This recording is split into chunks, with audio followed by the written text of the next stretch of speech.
My daughter-in-law told a room full of people that I'd never worked a real job in my life. She said it laughing, at my granddaughter's birthday party, in front of 11 guests, while I was standing 4 feet away holding a plate of cake. She didn't know that the pension her husband, my son, deposits into every single month, the one that pays for that house, that car, that birthday party, exists because of a formula I built by hand in 1987, before she was even born. I didn't correct her that day. I just smiled, and I want to tell you exactly why. My name is Harold Bennett. I'm 71 years old. For 34 years, I worked as an actuary, the person who calculates risk, who builds the math behind pensions, insurance, and retirement systems most people never think about until they need them. It's not a job that comes with applause. Nobody grows up wanting to be an actuary, but it's a job that quietly holds up the lives of thousands of people who never know your name. I married my wife Linda in 1979. We had one son, David, in 1985. Linda passed 6 years ago. Cancer, 17 months.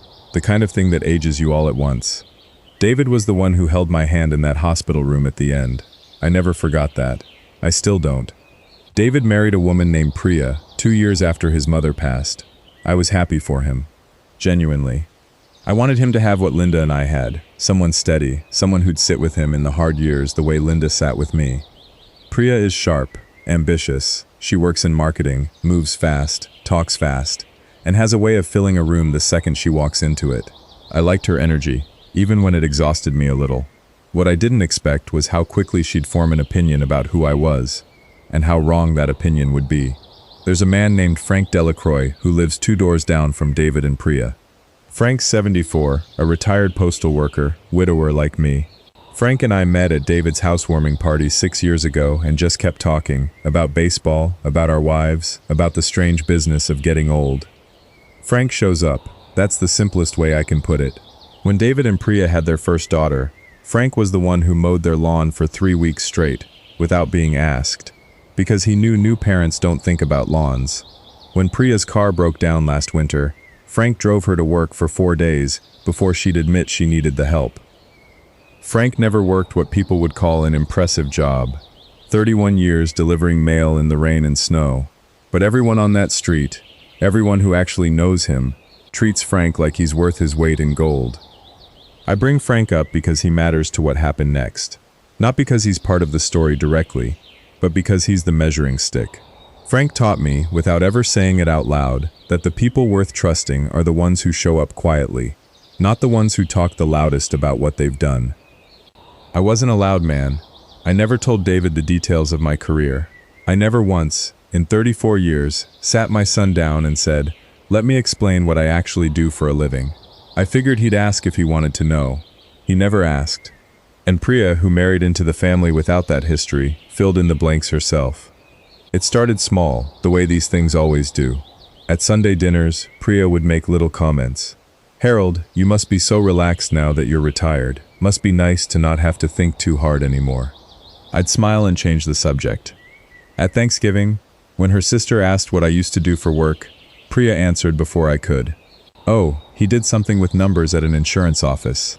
Very low-key. Low-key." 34 years condensed into 2 words by someone who never once asked me a follow-up question. I let it go every time. Because here's the thing about being 71 and widowed. You learn which battles are worth the oxygen. Correcting your daughter-in-law's assumptions about your career at Thanksgiving dinner isn't one of them. But it kept building.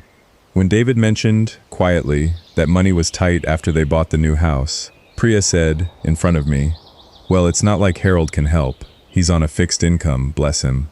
I had, at that point, quietly transferred $8,000 into David's account the month before, so they could cover the closing costs. David knew. Priya didn't. I'd asked David not to make it a whole conversation. I didn't want gratitude. I wanted my son to have his house. Every time Priya diminished me, I thought about Linda, about how she used to say, "Harold, you don't have to prove anything to anyone who isn't paying attention." I held on to that. I let the comments roll past me like weather. My granddaughter Maya turned 5 in June. Priya threw a birthday party in their backyard. String lights, a bounce house, 11 guests, the whole production. I brought a gift, a hand-carved wooden puzzle I'd spent 3 weekends making in my garage, because Linda always said the best gifts take time, not money. I was standing near the dessert table, holding a paper plate with a slice of cake, when I heard Priya's voice carry across the yard. She was talking to her sister and 2 of her friends from work, the kind of loud, easy laugh she gets 3 glasses of wine in. Honestly, David's dad is the sweetest man, but I swear, I don't think he's worked a real job in his life. Like, what does an actuary even do all day? I think he just did paperwork for 40 years and now he just exists. It's kind of adorable, honestly. Her friends laughed. Not cruel laughter, the careless kind, the kind that doesn't know it's landing on someone. Priya didn't see me standing there. Or maybe she did and it didn't register that it mattered. I stood there with my plate of cake, and for one long moment, I thought about everything Priya didn't know. I thought about the 16-hour days during the 2008 crash, recalculating solvency models for a pension fund covering 40,000 retirees, making sure people who'd worked their whole lives wouldn't lose what they'd earned. I thought about the industry award on a shelf in my garage that I never bothered to hang, because Linda always said the work mattered more than the plaque. I thought about the fact that David's own company, the one he'd worked at for 6 years, the one whose retirement plan he checked his balance on every quarter with quiet satisfaction, ran on a pension structure that I had personally designed the risk model for, back in 1996, for a consulting client whose name I hadn't thought about in years. I said nothing. I finished my cake. I hugged Maya goodbye, told David the party was lovely, and drove home. I didn't tell David what I'd heard. I want to be honest with you about why. It wasn't grace. Not entirely.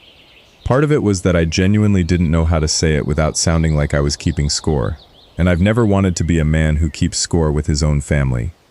But something shifted in me that night. Not anger exactly, something quieter and more permanent than anger. A kind of clarity. 3 weeks later, David called me, sounding stressed. His company had announced they were restructuring the retirement plan, a name change, new plan administrators, a wave of confused emails to every employee. David, who'd never once asked me a single question about my career in 34 years, said, half joking, "Dad, you used to do something with pensions, right? Can you look at this and tell me if I should be worried?" I told him to send it over. I recognized the plan structure within 4 minutes of opening the document. The risk model, the funding formula, the language in Section 4, I'd built it. Not a version of it. The actual formula, the actual framework, still running, 30 years later, virtually untouched, because it had been built correctly the first time. I called David back and told him, calmly, "You're going to be fine.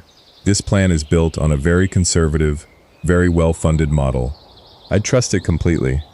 He asked how I could be so sure so fast. I said, "Because I built it, David. In 1987, for a consulting client. Your company must have adopted the framework later." I recognized my own formatting. There was a long silence on the phone. David didn't say anything for what felt like a full minute. Then he said, quietly, "Dad, what exactly did you do for 34 years?" So I told him, not to prove a point, because he finally asked, and I finally answered honestly for the first time in his life. I told him about the pension funds I'd stabilized, the retirement systems I'd helped design that still, today, protect the retirement of people who don't know my name and never will. I told him about the industry award gathering dust in the garage. He was quiet again. Then he said something that told me everything. "Priya's going to feel terrible." I asked him what he meant. He told me, gently, carefully, the way you tell someone something you know will hurt, about the birthday party. He'd heard about the comment from his sister-in-law weeks earlier, and hadn't known how to bring it up. He'd been sitting on it, unsure whether telling me would embarrass me or embarrass Priya, and unsure which one mattered more. I told him the truth. I'd been standing right there. I'd heard it myself. I want to be clear about something. I never asked for an apology, and I never engineered one. What happened next happened because David decided on his own that his wife needed to understand who his father actually was. 2 weeks later, David invited me to dinner. Just the 3 of us. No party, no crowd. Priya was quiet when I arrived, quieter than I'd ever seen her. Partway through dinner, she set down her fork and looked at me. "David told me what I said at Maya's party," she said. "I didn't know you could hear me. I also didn't know any of it. What you actually did." I told her the truth. the same way I'd told David, plainly, without performance. I told her about the 16-hour days in 2008. I told her that the retirement plan David checks every quarter, the one that will one day help pay for their daughter's college, exists in its current, safe, well-funded form, partly because of decisions I made before either of them were born. She was quiet for a long moment, then she said something I didn't expect. I think I decided who you were before I ever actually asked. I told her that was all right. Most people do that, at some point, with someone. I don't need Priya to sing my praises now.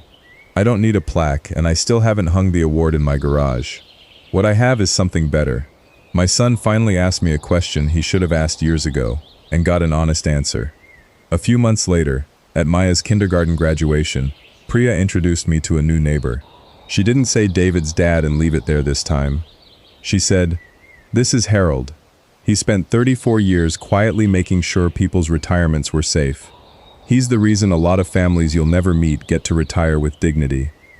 I didn't correct her. I didn't need to. Some things just take time to be understood correctly. If you've ever been underestimated by someone who never bothered to ask who you really were, let me know in the comments where you're watching from tonight. And if this story meant something to you, there's another one waiting for you right here.